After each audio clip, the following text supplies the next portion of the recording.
Bonjour Andrea. Bonjour. Bonjour Eric. On s'était déjà vu sur ce plateau à l'époque du spectacle qui a été un succès considérable. 400 fois vous l'avez joué. Vous aviez reçu un Molière à l'époque, le meilleur seul en scène. Alors c'est vrai que c'est l'histoire d'une petite fille, Odette, et un ami de ses parents lui propose un jour de jouer aux chatouilles, de jouer à la poupée. La suite, vous l'imaginez, elle n'y voit aucun mal. C'est une petite fille qui se méfie pas. Et puis, devenue adulte, elle va danser sa colère et libérer sa parole. C'est le film. Et cette petite fille, c'est vous. Oui. C'est votre histoire. Oui, moi, je suis passée par là. Donc, comme vous l'avez évoqué, on en a fait un spectacle. Je suis passée par tout ce processus de réparation qui nous a amené ensuite à faire le film. Et c'est tout plein de rencontres humaines.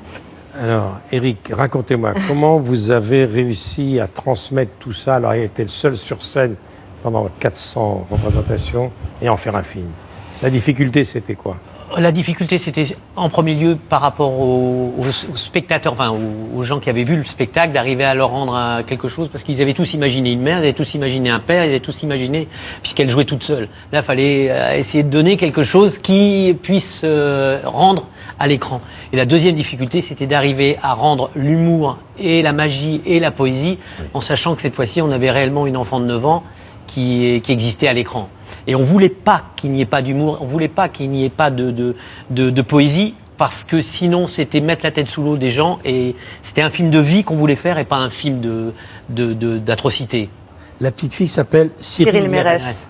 Elle est exceptionnelle. Oui, elle est exceptionnelle. Comment elle a vécu ce tournage? D'abord, on l'a castée et ça a été une Parce que rencontre c'est un humaine. sujet très grave pour une petite fille. Oui, mais c'était une enfant qui a déjà des parents extraordinaires. Elle a quel âge? Elle avait 9 ans et demi au moment du tournage, ça fait 1 an et demi. Hein. Et ses parents avaient déjà évoqué avec elle le sujet des violences sexuelles. C'est quelqu'un qui était éveillé à ce propos, et il y a eu une vraie rencontre tous les trois. Elle est venue voir le spectacle avec ses parents, et ses parents ont dit, vous savez, c'est pas nous qui prendrons la décision, c'est Cyril qui prendra la décision de faire le film ou pas. Et du haut de ses 9 ans et demi, elle a dit, moi je veux le faire pour défendre les enfants, pour défendre cette cause et porter ma pierre à l'édifice de la protection de l'enfance, quoi. Alors la petite va grandir, c'est vous allez devenir une très grande danseuse. Vous êtes toujours une grande danseuse, et vous avez commencé, on peut dire, par danser votre souffrance. Oui, mais moi je dansais avant qu'il m'arrive tout ça. Je crois que la danse, ça a toujours été une évidence. Vous avez participé à les grandes aventures des comédies musicales. Ah oui, j'ai un parcours dans le film. très Il y a eu éclectique. le commandement, Oui. il y a eu plein de grandes comédies Oui, musicales. tout à fait. On s'est amusé avec le film, avec Eric, à faire un clin d'œil à toutes ces comédies musicales, et tout le parcours aussi des artistes du spectacle vivant, et toute l'absurdité, la folie qu'il y a autour. Alors quand on découvre l'inimaginable, l'atrocité de la violence faite aux enfants, surtout de la part d'un ami de la famille. Oui, bien sûr. Et souvent, les mamans de ces petites victimes sont dans le déni. Ouais, et votre maman dans le film, c'est Karine Viard. Oui, Karine Viard. Quand on vous voit, vous pourriez être la fille, enfin, en tout cas, ou la sœur.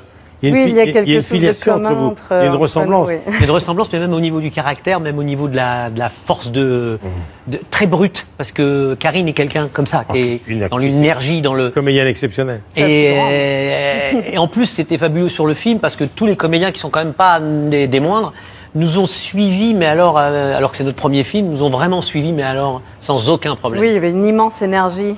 Voilà. Le titre de votre spectacle au théâtre, c'était Les Chatouilles et la danse de la colère. C'est devenu Les Chatouilles. Les réactions étaient unanimes à Cannes. Et je vous félicite, parce que c'est un film extrêmement impressionnant. Là, on fait pas mal d'avant-premières du film. Et ce qui, moi, me touche le plus, d'abord, c'est quand les gens sortent du film. Ils nous disent, évidemment, dans le noir, on est content que le générique soit un peu présent, un peu long. Mais quand ils sortent, ils nous disent, on a une force de vie, et on n'a qu'une envie, c'est de prendre nos enfants dans les bras. On a envie de leur parler, on a envie de leur dire on les aime. C'est un film qui parle d'amour aussi. Je vais vous offrir ce livre. Merci. Affaires de famille, Agnès Naudin, immersion au sein d'une brigade spéciale. Alors justement, on est en plein dans le sujet, parce qu'Agnès Naudin, elle est capitaine de police à la brigade territoriale de protection de la famille, dans l'Ouest parisien. Donc, elle s'occupe de toutes les agressions, de tous les viols sur mineurs, sur les enfants, agressions sexuelles, violences conjugales. Et je rappelle qu'il y a 1 enfant sur 5 victime de sévices sexuels en Europe. Ouais. C'est 1 enfant sur 5 dont on le sait. Dont on sait, oui, il y a ceux qui ne parlent pas, mais qui, comme vous, mettent du temps avant de libérer la parole. 700 enfants meurent de maltraitance en France chaque année. Ça fait 2 enfants par jour. Voilà. On ne se rend pas compte à quel point c'est un fléau. Le film et- est dédié à nos enfants, d'ailleurs. Ah oui, Ah. mais oui, à nos enfants, aux nôtres et aux enfants dont on est responsable en termes de société. Voilà, c'est au Cherche Midi, Agnès Naudin, Affaires de famille, immersion au sein d'une brigade spéciale, c'est bon. Merci. Et dans la réalité, c'était un ami de la famille Oui, oui. qui était marié, comme dans le film, avec des Oui, enfants. mais c'est souvent le cas, ces gens qui sont totalement intégrés, hommes ou femmes hein, d'ailleurs, hein. Là c'est un homme, ça pouvait être une femme hein, comme agresseur, sont souvent des gens qui Oui, sont en parce que réussite sociale. Faut pas l'oublier, c'est pas très des important caricatures. par rapport à tout ce qui existe comme mouvement commun.